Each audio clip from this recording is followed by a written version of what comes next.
Oi pessoal, tudo bem? Nesse vídeo nós vamos trabalhar a escola literária Classicismo. Vamos trabalhar com um dos autores mais importantes de todos os tempos, o Camões. Vem comigo, eu sou a professora Marcela e espero ao final dessa aula conseguir fazer você sentir um pouquinho de admiração por esse grande escritor, que é um dos meus preferidos. Vamos lá? Então, para entender o classicismo, a gente precisa estar situado no contexto histórico do Renascimento cultural. No vídeo de humanismo, nós trabalhamos com esse contexto histórico e vimos, entre outras transformações, a ascensão da racionalidade. Isso significa que os intelectuais desse momento têm contato com as obras clássicas greco-romanas, Platão, Aristóteles, Sócrates, que estavam sob domínio da Igreja Católica, escondidas, porque elas, em tese, retiravam o foco teocêntrico, desenvolviam, davam vazão à racionalidade. E de fato fizeram. Então, essa ascensão de todos esses pensamentos também trazem a retomada desses valores clássicos trazidos por esses grandes escritores. Então, há uma oposição entre o teocentrismo do contexto histórico anterior, antes do Renascimento cultural, e agora a ascensão dessa racionalidade do antropocentrismo. Esse antropocentrismo também vai se voltar para esses valores clássicos, e a gente sabe que entre os valores clássicos estão, por exemplo, a mitologia, o politeísmo, e tudo isso também vai se fazer presente dentro desse momento. É assim, então, que surge o classicismo. Ele também está associado, dentro desse contexto, ao mercantilismo. O mercantilismo que vai trazer a ideia da busca de novos territórios. Então, o homem, a partir do momento que deixa de ter um temor ao desconhecido, então esse teocentrismo traz o temor ao desconhecido, ele, com o acúmulo de capital que teve, a ascensão da burguesia possibilitou, ele quer buscar um novo mercado consumidor e, claro, quer buscar um novo território para explorar. Então, o mercantilismo também vai ser um cenário, inclusive para a obra camoniana, para o desenvolvimento do classicismo. Então, como definição do Renascimento cultural, a gente pode olhar para essa tela que está no teto da Capela Sistina, pintada pelo Michelangelo. A gente vai encontrar dentro dessa tela o racionalismo. Quero chamar a atenção para o centro dessa imagem aqui. Que dó, né? Estou estragando a criação de Adão, o teto da Capela Sistina. Então, a gente vai encontrar a mão do homem e a mão de Deus. Se eu olho apenas para o plano da tela, eu vou enxergar Deus num plano superior e o homem num plano inferior, São Adão e Deus.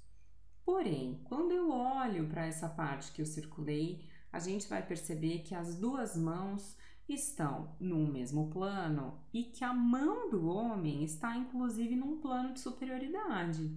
Isso significa, então, tudo que eu acabei de descrever é o enfraquecimento do teocentrismo, o homem como um ser superior que tem sua mão tocando a de Deus, ou seja, o homem consegue tocar até o que é desconhecido, ele tem o domínio, porque ele está começando a fazer essas descobertas.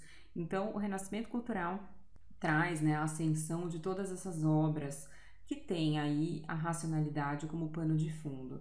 Mas a gente também percebe uma palavra-chave bastante importante, que é o equilíbrio.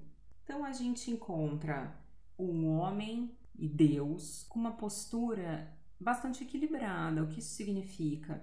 Eles estão racionais, a gente não vê o desenvolvimento de nenhuma emoção, de nenhuma tentativa de manifestação de sentimento. A gente encontra uma postura de equilíbrio, e essa é uma característica do Renascimento cultural. Então, dentro do Renascimento cultural e do classicismo, vai surgir o maior escritor português de todos os tempos, um dos maiores escritores de todos os tempos em todos os idiomas, que é o Camões. Camões é esse carinha que aparece aí na foto. ele não tem um olho, né? Os seus biógrafos contam que ele perdeu um olho numa batalha na África, onde ele também viveu um grande amor com uma indiana, a Dinamene, e na volta para Portugal ele teria perdido o manuscrito da sua obra clássica mais importante, né, sua obra épica, Os Lusíadas. E aí, nessa história, tem também uma outra versão que entre salvar a sua amada no naufrágio, ela não teria morrido então anteriormente ao naufrágio, ele prefere salvar os manuscritos e fica com tanto peso na consciência que dedica grande parte da sua obra a falar dessa mulher, a Dinamene. Então, Camões vai criar uma forma clássica em língua portuguesa, que é o soneto. Ele não é o autor dessa forma poética, mas ele é o grande desenvolvedor dela, ele que faz ela ficar famosa em língua portuguesa. A gente já viu em vídeos anteriores que o soneto é uma forma fixa de 2 quartetos e 2 tercetos. Ela foi desenvolvida pelo Petrarca, né? Assim como os versos decassílabos. A gente já viu também um outro vídeo sobre escansão poética, o que significa um verso decassílabo. Então, o Camões vai ser o mestre dessa forma. A obra dele se divide em 2, a lírica e a épica. A gente vai ter um outro vídeo só sobre a épica, onde está inserido os Lusíadas. E na obra lírica dele, a gente já viu também um outro vídeo que o texto lírico é aquele que fala de sentimentos por meio, sobretudo, da poesia. E a gente vai encontrar como um dos temas preferidos do Camões o neoplatonismo amoroso. A gente viu que eles redescobriram as obras greco-romanas, entre elas Platão. A ideia, então, do mundo das ideias, que somente o mundo das ideias seria perfeito, porque quando a gente vai para o mundo físico, as coisas são deturpadas. Então, o Camões vai levar isso para o sentimento, é a ideia de um amor intangível, que não é realizado no plano físico, apenas no mundo das ideias. Esse amor, essa visão lírica do amor é também racional, porque o eu lírico da obra camoniana, ele tenta, entre outras peripécias, descrever o amor, né? Amor é fogo que arde sem se ver. E tenta, então, racionalizar aquilo que a gente sente. O eu lírico camoniano também vai falar sobre o desconcerto do mundo, ou seja, o mundo estaria seguindo regras absolutamente novas com as quais os seres viventes dentro desse contexto não concordam, ou ao menos não compreendem, né? Então, esse mundo em transformação provoca um desconcerto. E também sobre a fugacidade das coisas da vida. Esse é um termo do mundo clássico, que é o carpe diem. Se tudo passa muito rápido, né? Fugacidade é isso que passa rápido, nós devemos aproveitar antes que termine. Isso faz com que o eu lírico camoniano seja, ao mesmo tempo, intimista, ou seja, ele fala de si, e racionalista, tenta falar do mundo externo. Para você entender melhor, e a obra camoniana está na lista, por exemplo, do vestibular da Unicamp, com o livro Sonetos, a gente vai ver um. Então, olha, a gente vai encontrar aqui uma temática do sofrimento amoroso, e é justamente o poema que ele fez para Dinamene. Vou declamar para vocês acompanharem. Alma minha gentil que te partiste, tão cedo desta vida descontente, repousa lá no céu eternamente, e vive o cá na terra sempre triste. Para ler poesia, o mais indicado é que a gente pense estrofe a estrofe, porque faz mais sentido entender algo tão complexo em partes menores do que ler de uma vez. Então, se a gente percebe nessa primeira estrofe, a gente vai notar que ele está escrevendo para uma mulher que morreu, não é? Então, ó, partiste, não está mais aqui, né? Tão cedo desta vida, foi embora, não está mais aqui. E a gente percebe que está no céu. E mais do que isso, está na eternidade, e que ele está vivendo cá, sozinho e triste. Então está distante dessa mulher.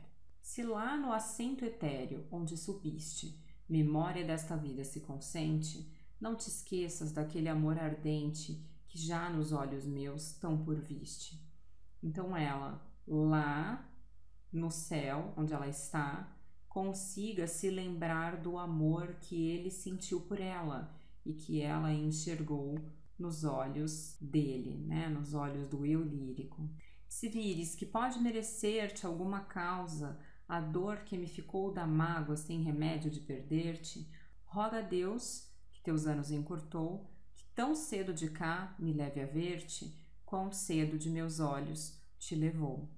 Então, se ela, em alguma medida, achar que pode merecer a dor que ele sente, né, a dor pela ausência, em tê-la perdido, que ela rogue a Deus, né, que ela reze, que ela peça a Deus que leve o eu lírico, que o leve para lá encontrá-la com a mesma velocidade quanto a levou daqui. Então a gente enxerga a temática do sofrimento e também a ideia de que o amor é um sentimento tão grandioso que pode suportar a morte, não é? Então, a ausência do ser amado é algo tão doloroso que a morte seria o único remédio, né? E a morte possibilitaria o reencontro. Isso é uma temática explorada à exaustão na literatura, não é? A gente já encontra isso em Romeu e Julieta, por exemplo. A gente vai encontrar novamente isso lá no século XIX, no Romantismo. Mas aqui, em pleno século XVI, a gente vai encontrar na obra camoniana, dentro do livro Sonetos. Então, apenas relembrando com você, soneto, uma forma fixa, olha só, eu tenho aqui 2 estrofes com 4 versos cada, e eu tenho mais 2 com 3. Então, 4, 4, 3, 3. E se a gente fizer a escansão, a gente vai perceber que é um verso decassílabo. Vou fazer só do primeiro para você perceber. Então, vamos lembrar, ó, que eu tenho que marcar a tônica, partiste, e aí eu cancelo as demais. Então, vamos fazer a escansão. Alma minha, gentil, que te partiste. E se a gente contar, 1, 2, 3, 4, 5, 6, 7, 8, 9, 10. Camões era um formalista, né? Esse é um dos objetivos do classicismo, é a racionalidade até na forma de escrever.